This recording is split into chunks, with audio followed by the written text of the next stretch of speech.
안녕하세요. 국민의힘 국회의원 하태경입니다. 지금 시민단체 선진화 특위위원장을 맡고 있습니다. 8월 2일 날 인천 평화복지연대가 저희들 발표에 대해서 저와 옆에 계신 정승현 인천시당위원장을 고소하는 일이 있었습니다.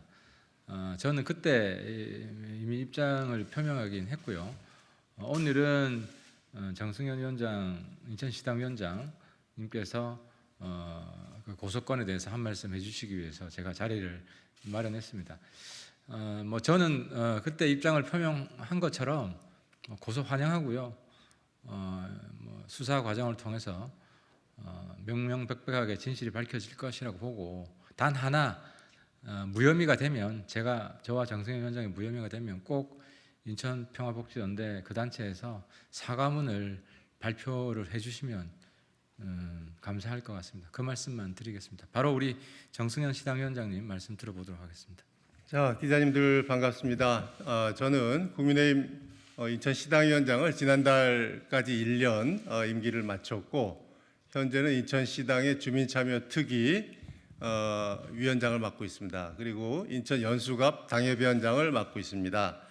오늘 여러분들께 드릴 말씀은 좀 전에 하태경 의원님께서 얘기하셨듯이 많은 시민단체가 있습니다만, 그중에서도 인천의 대표적인 좌파 시민단체라고 할 수 있는 인천평화복지연대에 관한 얘기입니다. 물론 평화복지연대만이 아니라 평화복지연대를 중심으로 이루어졌던 지난 4년간의 박남춘 민주당 시정부 때 주민참여 예산이라고 전국적으로 많이 확산이 되지 않았습니까? 인천의 주민참여 예산이 굉장히 급속도로 그 4년 동안 늘었는데, 그걸 둘러싸고 어떠한 그 복마전이 있었나 하는 것을 여러분들께 말씀드리도록 하겠습니다. 기자회견문은 배포해 드렸는데요. 제가 한번 쭉 읽도록 하겠습니다. 안녕하십니까? 국민의힘 인천광역시당 주민참여 예산 특위 위원장을 맡고 있는 정승현 국민의힘 연수구갑 당협위원장입니다. 지난 2일 좌파 시민단체인 인천평화복지연대, 이하 인천평복으로 하겠습니다. 인천평화복지연대는 당시 인천시당위원장이었던 저와 하태경 중앙당 시민단체 선진화특위 위원장이 자신들의 명예를 훼손했다고 고소했습니다. 우리는 인천평복의 이러한 파렴치한 행위에 대해 단호히 법적 대응을 할 것이며, 동시에 지난 민주당 박남춘 인천시정부에서 주민참여 예산을 둘러싸고 인천 평복 출신 인사들을 중심으로 자행되었던 불법 부패 카르텔 문제에 대해서도 강력한 법적 조치에 나설 것을 밝혀둡니다.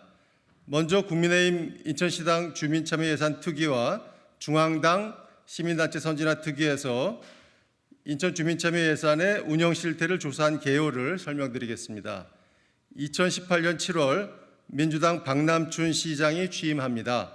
당해연도 주민참여 예산은 그 전임 유정복 시정부였죠. 유정복 시정부에서 수립한 14억 원 규모였습니다.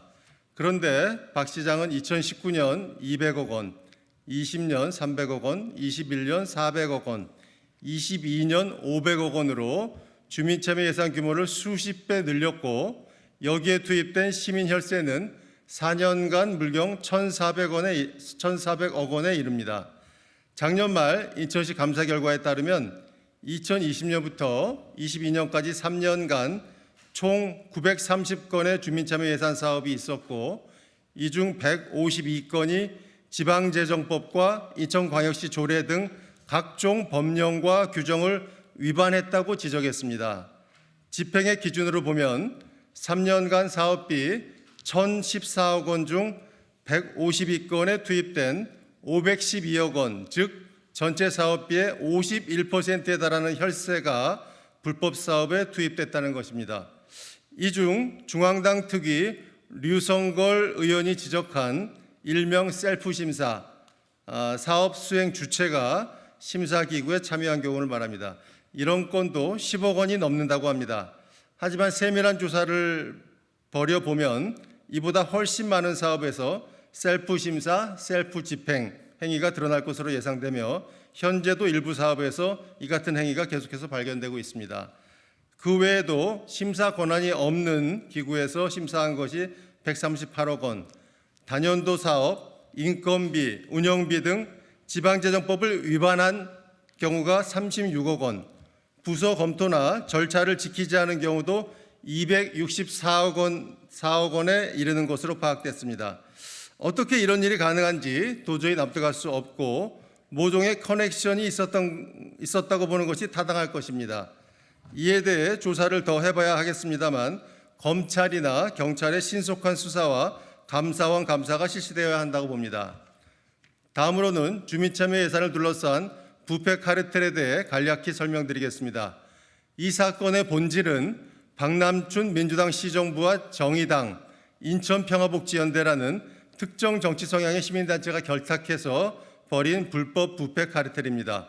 박남춘 전 인천시장이 취임한 직후인 2018년 8월 인천시와 인천시의회는 정의당 출신과 인천평복 회원들이 주축인 자치와 공동체와 공동으로 인천시 주민참여 예산 올바른 확대 방향 찾기 토론회를 개최합니다.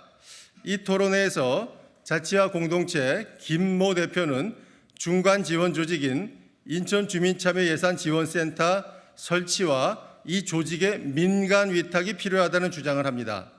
그 후 10월 민주당 박남춘 시정부는 김모 대표의 주장과 토시 하나 틀리지 않은 인천주민참여예산지원센터를 설치하고 여기에 주민참여예산 전반에 대한 운영권을 부여한 뒤 이를 민간에 위탁한다고 발표합니다.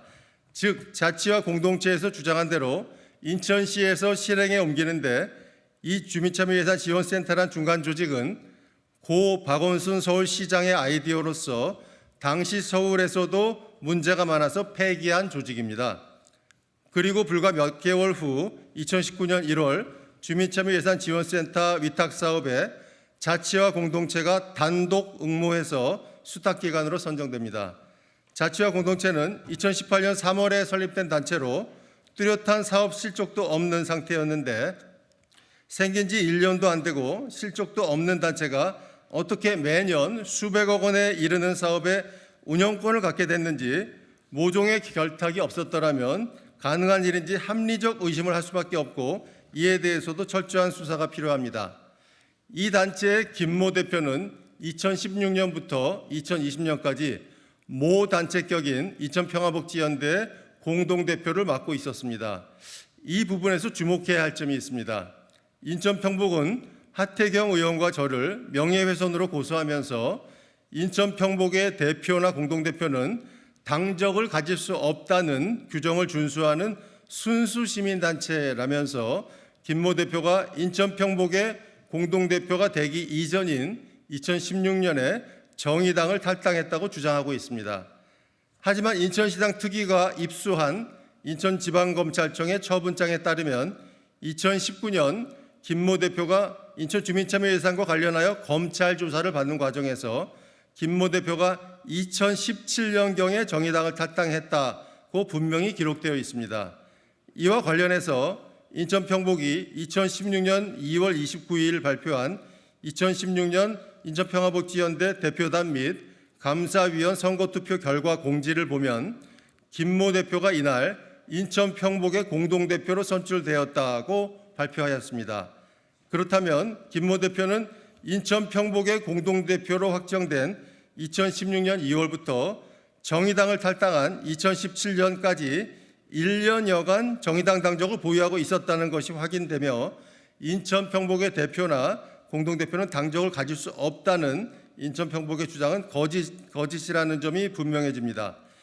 국민의힘 인천시당은 이런 사실을 적시하여 성명서를 발표하였는데도 인천평복은 거짓말을 되풀이하며 하 의원과 저를 고소하는 지경에 이르렀으며 인천평복의 이런 행위 또한 명백하고 중대한 범죄 행위이며 그에 따른 엄중한 법적 책임을 묻겠다는 점을 분명히 밝혀둡니다.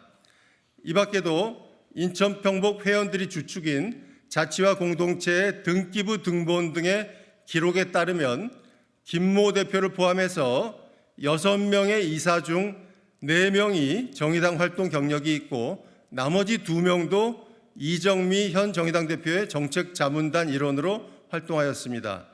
특히 자치와 공동체의 김모 비등기 이사는 민주노동당, 통합진보당, 정의당 시당위원장을 역임하면서 인천시장, 국회의원 선거 등에 출마한 경력을 가진 것으로 알려져 있습니다.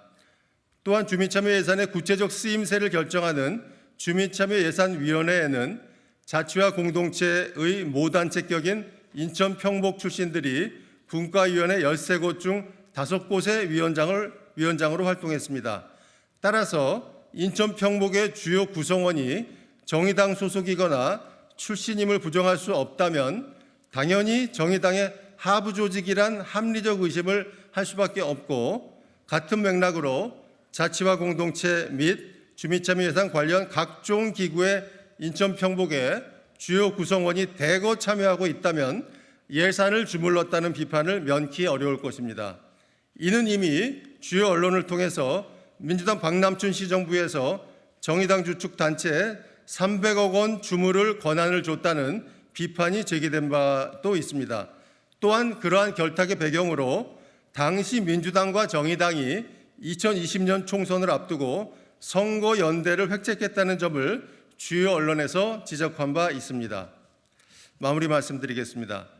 민선 7기 민주당 박남춘 시정부에서 주민참여 예산 제도를 악용해 1,400억 원이 넘는 시민의 혈세를 다룰 권한을 특정 단체에 넘겼고, 4년이 지난 지금 그 내용을 들여다보니 절반이 넘게 불법적으로 집행됐습니다.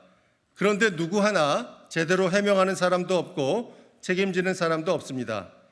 그렇기 때문에 당시 주민참여 예산을 운용하고 관리했던 민주당 박남춘 시정부, 그리고 정의당, 인천 평복이란 세 주체에 한지붕 세 가족 부패 카르텔이 있었다고 고발합니다. 이번에 인천 평복에서 명예훼손으로 저와 하태경 의원을 고소했지만 사법당국의 철저한 조사를 누구보다 원하는 바입니다. 아니, 이참에 민선 7기 인천 주민참여 예산 정책에 대해서 누가 의사결정에 참여했고 그 막대한 혈세가 어디로 흘러갔는지 등등 철저히 규명할 필요가 있습니다. 우리는 앞서 언급한 수많은 불법 부패 행태와 자신들의 행위를 반성해야 할 주체가 오히려 허위 사실을 유포하며 고소를 일삼는 파렴치한 행위에 대해서 단호한 법적 조치에 나설 것임을 분명히 밝혀둡니다. 감사합니다.